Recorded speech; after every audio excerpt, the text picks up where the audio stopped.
So this is the second video. I had to break the video up into two parts because they're too large to upload on our YouTube channel. We're going to have to talk about hierarchy of spaces. Of course, the diagram on the left shows 4 blocks that are all the same size. There's really no differentiation in the size of things.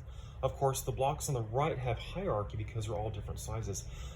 Functionally, you kind of have to think of it, if it's a large plan of a city or a small plan of a house, then you know, the largest space typically is the Great Hall, of course, the large outdoor courtyard, the City Hall Square. Of course, the other space is the kitchen, dining room, so on and so forth. The neighborhoods are smaller spaces around that field.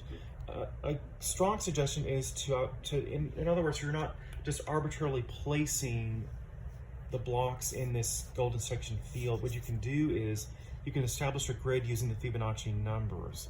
Then, of course, the grid, of course, will give you a place for these courtyard spaces to fit on that. So in other words, you know, if I just, you know, randomly place the blocks here, then there's really no numbering. That it would be stronger as if you establish your own grid doing that. Then, you know, obviously you have your set piece you have to design for. I think I showed you the Johnson House by Franklin Wright has an example of what the fins can look like around a court. It has a transition space from outdoor to indoor. So let's take a look at, in the field, you're going to be showing,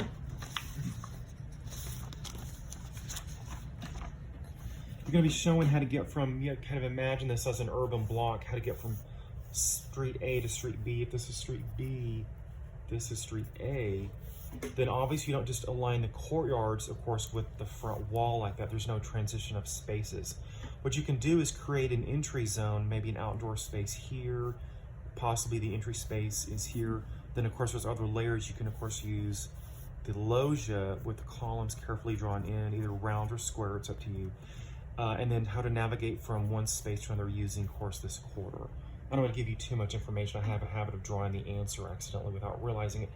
But anyway, so really just, and then you're going to be drawing axonometric, a 3-dimensional view of what your final design proposal is going to look like. Of course, you have to draw the axonometric. Make sure that the corners, of course, what you're going to be doing is just imagine rotating that floor plan at 30, 60, or 45 degrees to show the 3-dimensional block. So roughly probably either 5 or 8 feet, nothing taller, because the deeper the block is, it's going to be hard to see the courtyard spaces on the floor. So given that, of course, you can use your triangle to establish the fact that the corner is going to be exactly 90 degrees. Then you're going to be showing me an axonometric of how you navigate from one space to another.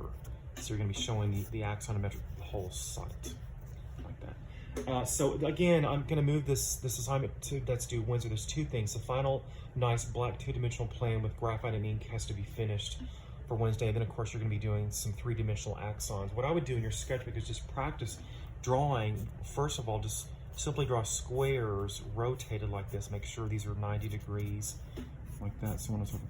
Then you're going to be showing the 3-dimensional quality. You can sketch these. You can use the micron pens. You can use a pencil. This is a permanent marker. Definitely don't use Sharp. I'm just using Sharpie because it's the boldest pen that you can actually see in the webcam. You're just going to be kind of freehanding, try to make sure these are all parallel, so on and so forth. I'll turn that one over. So if I were to draw some blocks like this, I would just kind of imagine these are exactly going to be parallel with each other. These are all parallel. Then you can just kind of quickly sketch in courtyards for that. So the 2 things are due on Wednesday. The final floor plan 2-dimensional drawing, the 3-dimensional drawing is going to be due on Wednesday. This can be done on a separate sheet of paper. It can be hardlined, of course, or I'd prefer it to be freehanded in your sketchbook. Just make sure you properly draw the proportions. You're going to be showing, you know, of course, in the axonometric, the 3-dimensional golden section like that. You'll just kind of cast that down parallel to show the 3-dimensional block. Okay, that should be enough information to kind of get you started on a better idea of how to finish. I was going to show you, these are just some quick, your sketchbook study should show your ideas, your thought process. These are just some quick studies I did last year to kind of design this project. I'm going to just show some quick axonometrics showing, you know, the loggia drawn 3-dimensionally with the columns and everything, so on and so forth. Just some golden section studies. So in your sketchbook, I should see a layer of just thought process. Then, you know, I need to see the axonometric sketch, of course, your final design credit.